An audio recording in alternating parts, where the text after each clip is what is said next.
Hola amigos, es un gusto estar nuevamente con ustedes y poderles traer un nuevo tema. Hoy día hemos preparado un tema llamado los humanos post-diluvio. Aquellos humanos tempranos que vivieron inmediatamente después del diluvio universal. Deuteronomios 4 del 9 al 10 declara algo bien importante.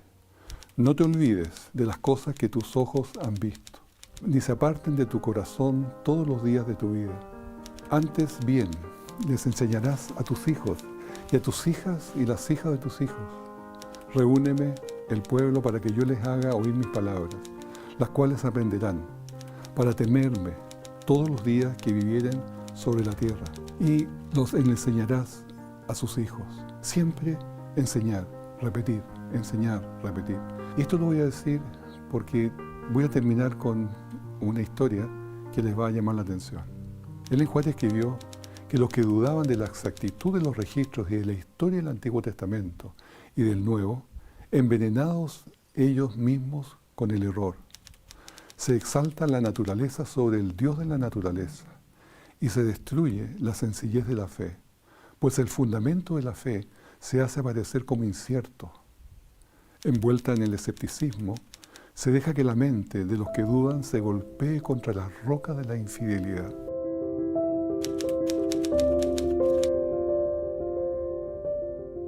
Hoy día voy a proponer un modelo superior de la edad de piedra. La mayoría de los escritores de estos temas asumen que es un caso cerrado, que se dice que esto es un fait accompli, que ya no se cuestiona, que ya está establecido. Pero tales suposiciones las vamos a cuestionar aquí. Este modelo mejorado no requiere de un tiempo prolongado, como la cronología evolucionista lo demanda, del calcolítico, el neolítico, el mesolítico y el paleolítico. Es decir, tenemos un largo periodo en el cual supuestamente la humanidad fue ganando experiencia. Primero con herramientas de piedra, herramientas solamente y elementos que eran muy básicos, y así va aumentando de a poco en conocimiento, y hasta que finalmente llega en una etapa que es una edad de cobre, donde ya tiene herramientas de cobre, tiene armas y tiene otros implementos que le ayudan a vivir. La cronología bíblica inserta una inundación catastrófica mundial, el diluvio. Y es improbable, por lo tanto, que cualquier artefacto que el mundo haya tenido prediluviano pueda ser encontrado en la superficie el día de hoy. Por lo tanto, estas como deben estar sepultadas, todos esos artefactos que se encuentran deben ser, por lo tanto, post-diluvio, después del diluvio, que data más o menos 2340 a.C. El fin de la Edad de Piedra es el 1870, que es la época de Abraham.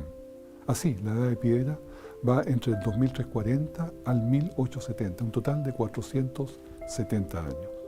Aquí tenemos una imagen de los lugares donde se excavan y se encuentran estas herramientas de la Edad de Piedra.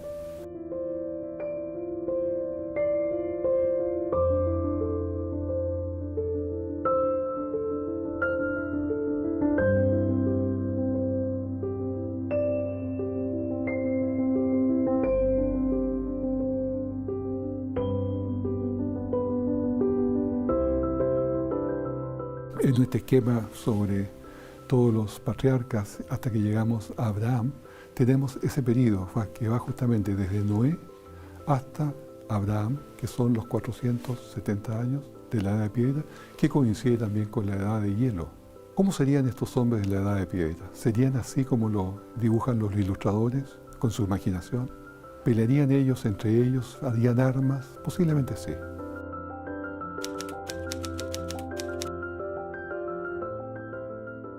Lepenskivir es la civilización más antigua que se conoce de Europa.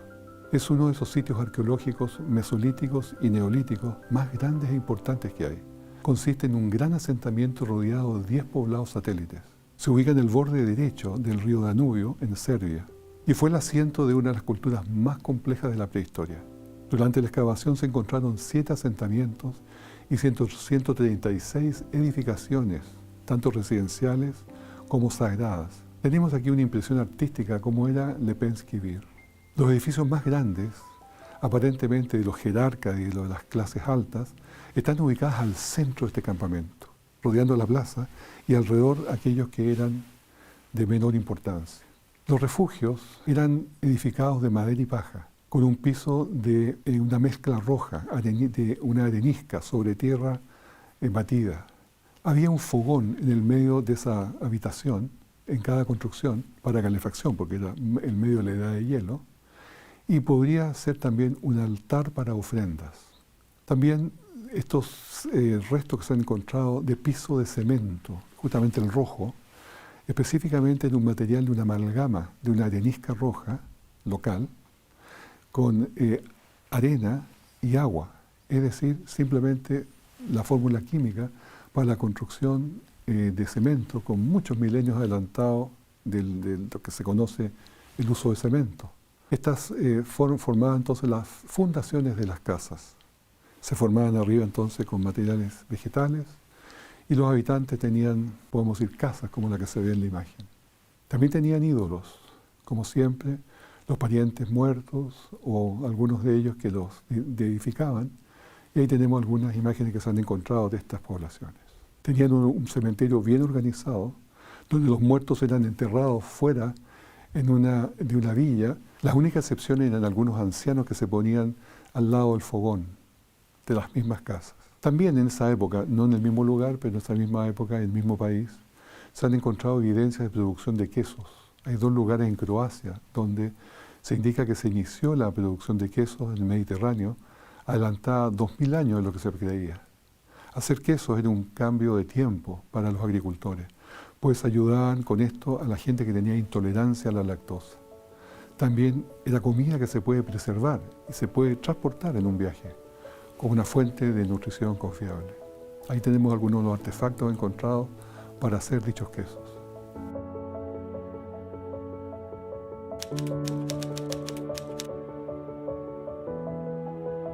Tenemos aquí las ruinas de este templo, Göbekli Tepe, ubicado en Turquía, y es un lugar que está interesantemente muy cerca del sitio bíblico llamado Harán, a 40 kilómetros solamente.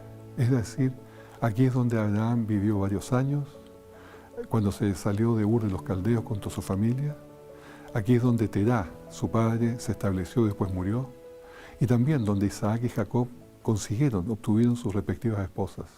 Y la ubicación del templo es perfecta para pensar que fue fundada por los primeros habitantes después del diluvio, en la postdispersión. Han encontrado miles de huesos de diferentes animales que se ve que allí los sacrificaban y por lo menos tal vez se los comían.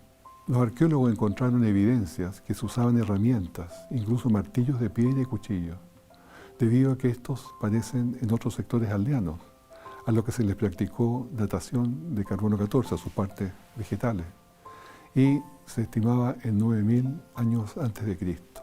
Hay que tener en cuenta que el carbono 14 debe corregirse, porque cualquier medición de carbono 14 más de 3000 años es incorrecta y hay que corregirla. Hubo otras estimaciones de edad hasta 11.000 años.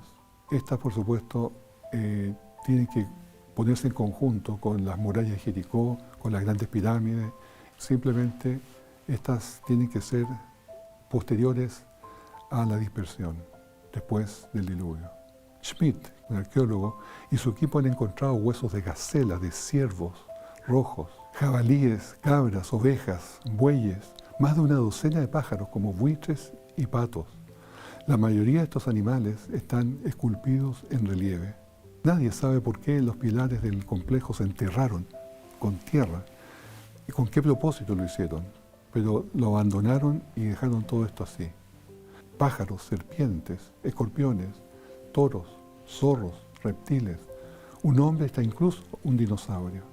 La evidencia es que muchos de estos animales ya no viven en esa área y nos hace pensar con bastante tranquilidad de que estos animales fueron aquellos que salieron después del arca y que todavía estaban andando por ese sector, pero hoy día desde luego ya no se encuentran. De hecho, ahí tengo un plano donde se muestran las cavernas donde se han encontrado restos o dibujos de estos animales que están allí. Como ven, muchos de ellos no están en Europa en este momento, así que eso se cumple así. Supuestamente estos hombres de Göbekli Tepe eran hombres cazadores-recolectores, y estos normalmente no tienen trabajadores especializados como para hacer un templo. Ellos no construyen grandes monumentos, porque cuando se vive como cazando y recolectando alimentos, la vida es muy ineficiente. La agricultura es la que da estabilidad.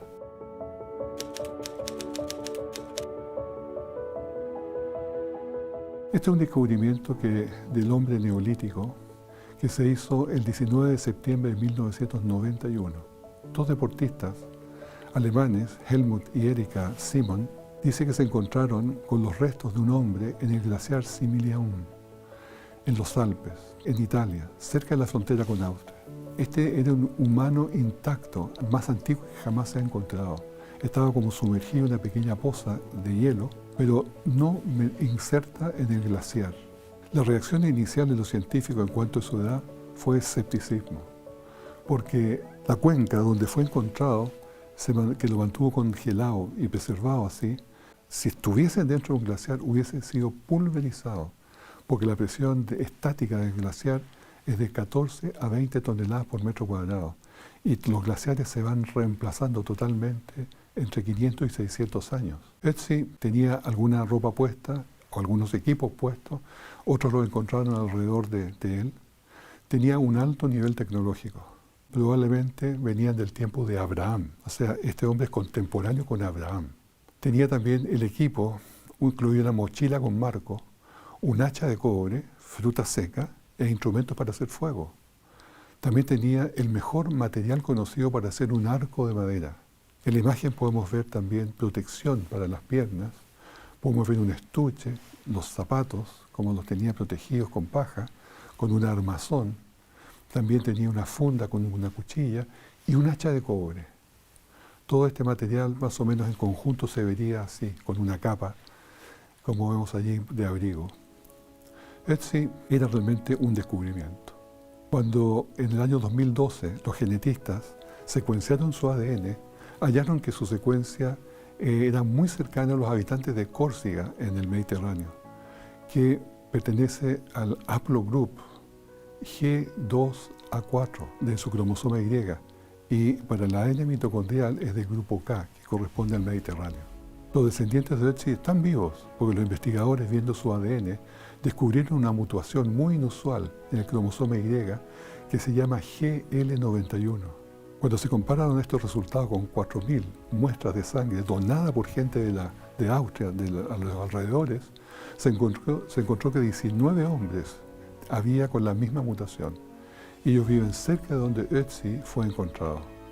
El ADN mitocondrial estableció que era de origen claramente europeo.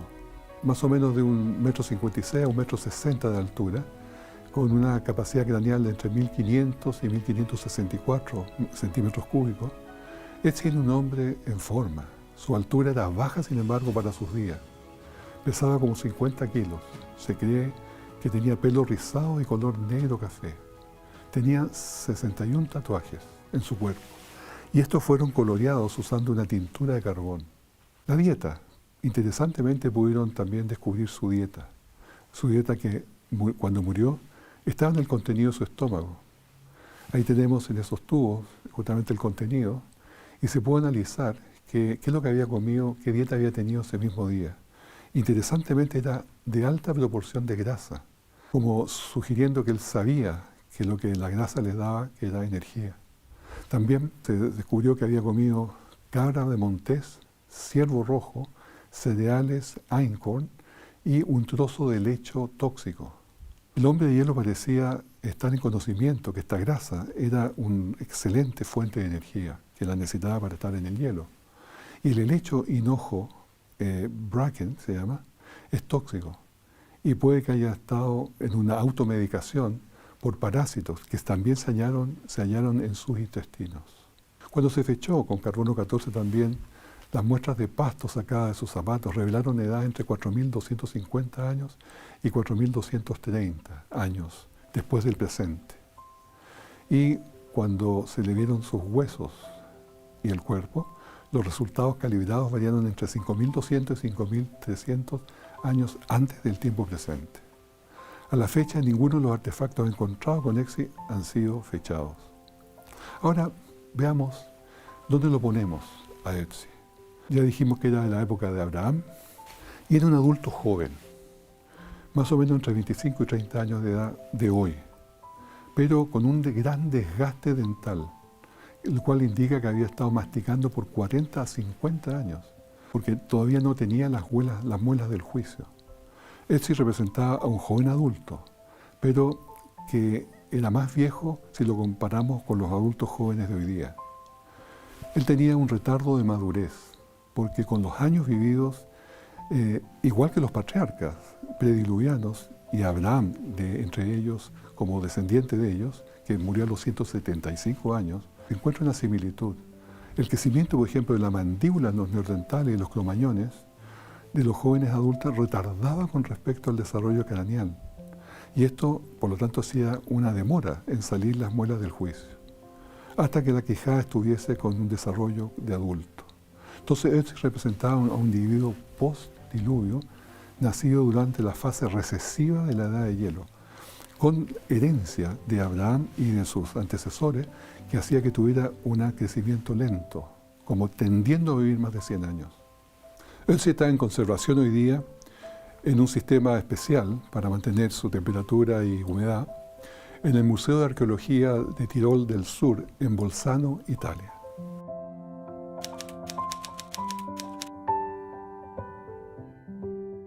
Después de la Torre de Babel, se separaron por linajes paternales y así se separaron por idioma por el mundo. Muchos de los pueblos se llamaban por el nombre de su antecesor común y ellos llamaron así su tierra también, y su ciudad principal y su río principal con ese nombre.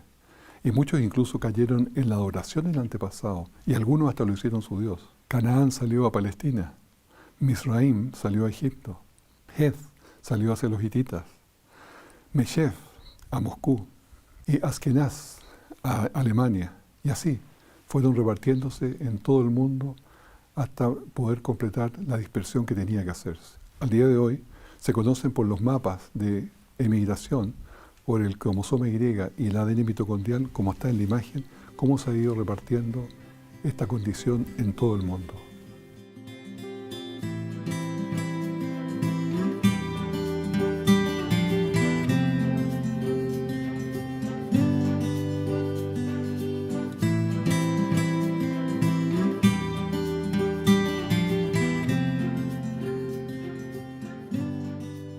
Los descendientes de Noé tienen diversidad. Nosotros tenemos 3 de ellos que son los principales: el hombre neandertal, el Homo sapiens y el Homo erectus. Todos son ellos descendientes de Noé. Son variedad, son diversidad que existe entre los seres humanos. Por ejemplo, el neandertal tiene una cabeza de 1650 centímetros cúbicos. Ese tiene una cabeza grande, extendida para atrás especialmente. Es más fuerte, es más bajo. Ellos vivieron principalmente en el periodo de la edad de hielo. El Homo sapiens tiene la cabeza más pequeña, 1360 centímetros cúbicos, y el Homo erectus más pequeña aún, alrededor de 1000 centímetros cúbicos. Pero son todos humanos, simplemente con diversidad. Cuando se compara el ADN mitocondrial del neandertal con el Homo sapiens, da un resultado muy interesante, y claramente que no hay ninguna diferencia del ADN con el humano moderno. El primer modelo que se hizo del neandertal, basado justamente en las evidencias del ADN antiguo, sacado de cadáveres, por supuesto, de neandertales, mostró este ejemplo de Vilma. Ella representa justamente lo que debió haber sido, porque se le encontraron variaciones en su ADN, los cuales claramente indicaba que podía tener la tez clara, posiblemente un pelo rojo, y pecas, como se ve en la imagen. También se hizo una investigación biológica molecular. John Hawks, profesor y ayudante de antropología de la Universidad Wisconsin-Madison, dijo a la BBC: ellos son nosotros, nosotros somos ellos. Estoy sorprendido por la similitud, en realidad no lo estaba esperando, que iba a ser tan alto como el 4%, hablando de la contribución genética venida de los neandertales hacia los humanos modernos. Claramente hubo allí una interrelación de parejas, interrelación de tener hijos, y eran porque eran todos humanos. Aquí tenemos algunas imágenes de los neandertales hechos por computador forenses, los cuales a través de los huesos puede determinarse cómo lucía, cómo era su cara. Son más o menos parecidos como podemos encontrar gente hoy día.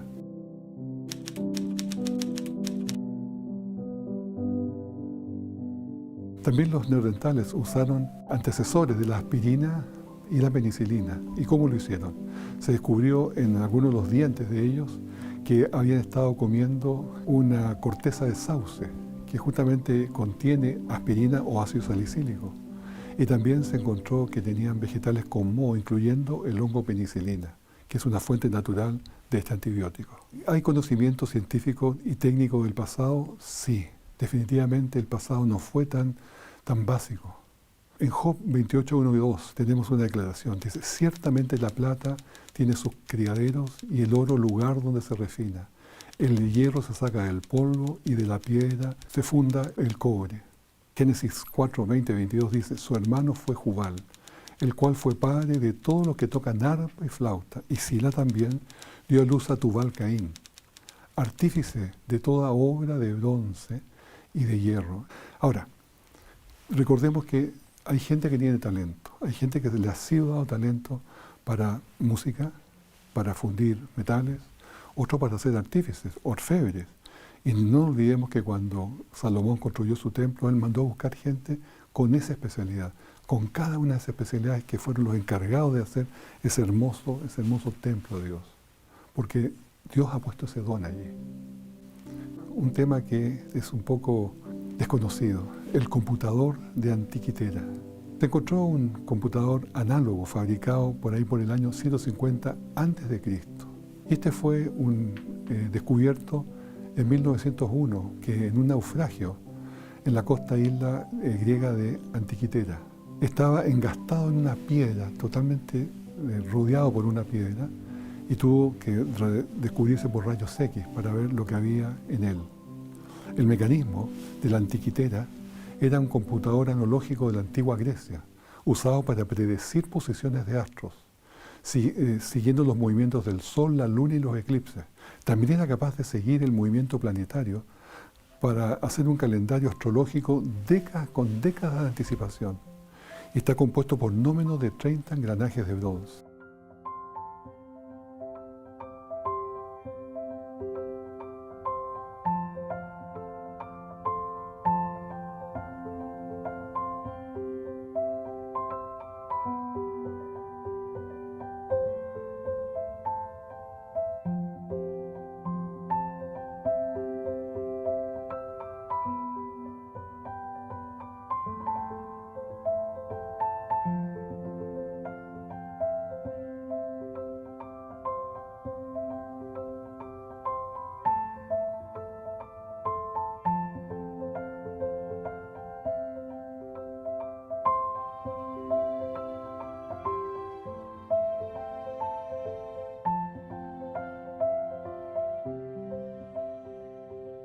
Se mantiene todavía este resto en el Museo Arqueológico de Atenas, en Grecia. Nos preguntamos dónde quedó esta alta tecnología que se tuvo con un artefacto tan ingenioso y pudo haber desaparecido del registro arqueológico por tantos años. Tanto es que no aparece nada tan complejo en los próximos 1000 años. Esa es la historia. Así las cosas se van perdiendo, se va perdiendo el conocimiento.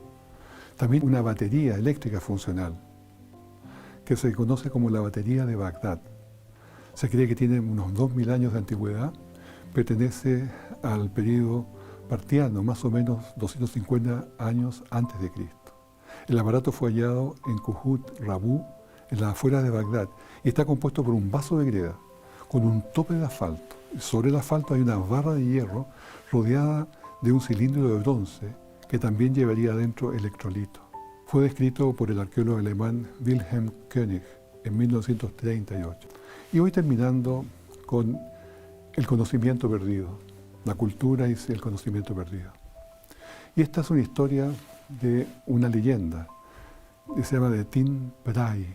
Un niño y una niña fueron expulsados de una tribu allí en Camboya y fueron tirados en un bote río abajo, solos, sin ningún recurso, de más o menos 8 a 10 años, es decir, prácticamente con el conocimiento básico de la vida. Por 500 años se mantuvo una tradición que esos niños habrían sobrevivido, pero no había ninguna cosa que lo confirmara. Hasta que fueron investigadores y en 1936 fueron descubiertos los primeros Mabri. Eran tan poco evolucionados, como decía la historia, que eran considerados como de la edad de la piedra. Su lenguaje, de los Mabri, estaba relacionado con los de Tim Pry. Entonces había una conexión allí. Los Mabri, sin embargo, no tenían agricultura, no sabían agricultura, no sabían hacer ropa y vivían en habitaciones muy básicas de hojas, armaban chozas con hojas y esas las abandonaban cuando esas hojas se tornaban amarillas y se les conocía como el pueblo de las hojas amarillas. Tampoco tenían leyes sociales y hablaban muy despacio y con un vocabulario muy mínimo, parecido a los Tim Bry, pero muy mínimo el conocimiento de palabras, era muy restringido su vocabulario. Se sabía que allí podía haber alguna conexión. Y se hizo finalmente un estudio del ADN, de los Mabri, y se comparó la diversidad genética entre ellos, con 6 tribus agrícolas locales. Y los resultados fueron sorprendentes. Todos los ADN mitocondriales de los Mabri resultaron ser idénticos entre ellos, lo cual significaba que todos venían de una sola madre y a lo más de 1 a 4 machos posibles. Y también descubrieron que genéticamente eran casi idénticos y que tenían un pool genético muy limitado entre ellos. O sea, se habían mantenido prácticamente unidos como pueblo. Ellos eran justamente descendientes de esos 2 niños. Esos 2 niños que salieron un día de la tribu, fueron expulsados, nunca aprendieron un idioma completo, nunca aprendieron agricultura, por lo tanto fueron siempre recolectores y cazadores, nunca transmitieron una cultura superior de propiedad, una forma de vivir más completa, con mejores casas, sino que transmitieron tal vez la pobreza que pudieron ellos llegar de su pueblo. Entonces, esto nos dice algo. Cuando una generación cambia a otra, y ahora me torno al tema bíblico, Jueces 2:10 nos dice, y se levantó después de ellos otra generación que no conocía a Jehová, ni la obra que él había hecho por Israel. Por eso es que hay que repetir tanto. Por eso es que siempre hay que escribir en los portales, hay que escribir en las puertas, hay que escribir en las murallas la palabra de Jehová, para que el joven, para que el descendiente pueda entenderla, pueda escucharla.